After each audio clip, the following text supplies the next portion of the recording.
correct. One of the preeminent. Oh, preeminent. Preeminent. Wow. Fantasy football Never experts described in the that country. way. No, sir, and I sincerely mean that. You're doing it on a big, big scale for Yahoo Sports. Thousands, if not tens of thousands, if not hundreds of thousands of people read you every week. You're a columnist at Yahoo as well, and we're just thrilled that you can come by again.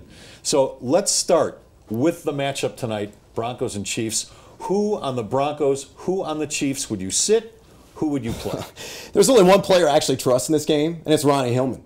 Because, Really? C.J. Anderson is banged backup up. running back. A backup running back, but a guy that's an explosive one. And remember, as more or less the starter last year from weeks 7 through 12, he averaged north of 80 total yards per game, had 4 touchdowns during that stretch. He was actually the 12th most valuable fantasy running back over that span.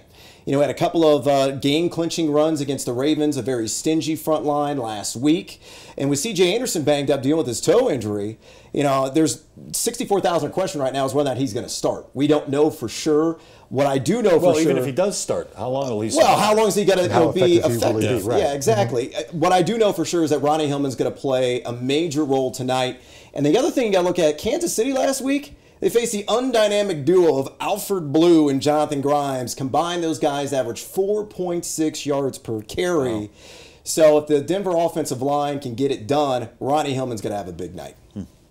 Any Chiefs that you would play? It's got to be Kelsey, right? Well, Kelsey, yes. I would play him because the tight end position, typically not very deep. You're going to throw him out there. I think that's kind of an obvious pick. Jamal Charles, you're not going to sit down unless you got a spectacular alternative, despite his recent struggles against the Broncos. And I think he's going to be contained for the most part. Jeremy Maclin, do not touch him with a 10,000-foot pole. Really? Here's the reason why. Wide receivers don't get touchdown passes for Kansas City. But, okay, in the preseason, Kansas City really tried to establish their receivers, and they threw the ball a lot to them.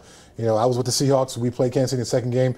The first 6 plays, I think they threw 5 passes to receivers, trying to reverse the thinking from last year. But trying it and actually doing it are two different things. They are. So right? you still say no Kansas City receivers? Well, look, he had a very vanilla game last week. He had 5 catches for 52 yards, no touchdowns. And I've said this, and I'm not saying this because I live in Denver. I'm not a Broncos fan. I'm a Bears guy. But what I can't see, a little nod there. Chicago. Hey, that's what we do. I get that. The Bears.